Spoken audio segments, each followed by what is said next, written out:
তারাও যে পারে গাছ থেকে পেরেক রশি ব্যানার অপসারণ কার্যক্রমই তা বলে দিচ্ছে। উদ্যোক্তা আনোয়ারা ইসলাম রানী ট্যানজেন্টাল উন্নয়ন সংস্থার কর্মীদের নিয়ে সভাপতি হয়েও নিজেই গাছ থেকে পেরেক রশি ব্যানার অপসারণ করে গাছকে সুস্থ ও পরিবেশ বান্ধব এবং পাশাপাশি বুঝিয়ে দিতে চায় তাদেরকে সুযোগ পেলে তৃতীয় লিঙ্গের নারীরাও কাজ করতে পারে।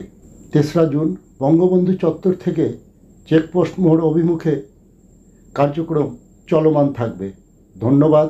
বিকেটিভি, অলোকনাথ, রংপুর। আমরা এই কার্যক্রমটা হাতে নিয়েছি। এই গাছ থেকে কাটা, পেরেক, লাইলন রশ্মি এগুলো অপসারণের কাজ করছি 2 তারিখে। এতে করে গাছটা নতুন করে প্রাণ ফিরে পাচ্ছে ও স্বাচ্ছন্দ্যে আমাদেরকে অক্সিজেন প্রদান করছে, একই সাথে জলবায়ু পরিবর্তন মোকাবিলার অংশ হিসেবেও কাজ করছে।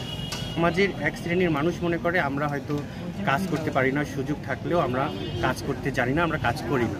সেই সকল মানুষকে, সেই শ্রেণীর মানুষকে আমরা চোখে আঙ্গুল দিয়ে বুঝিয়ে দিচ্ছি যে আমরা আসলে কর্মসংস্থানের সুযোগের অভাবেই আমরা কাজ করি না। যদি সঠিক যোগ্যতা অনুযায়ী আমরা কর্মসংস্থানের সুযোগ পাই, আমরাও কর্মসংস্থানের সাথে সম্পৃক্ত হব।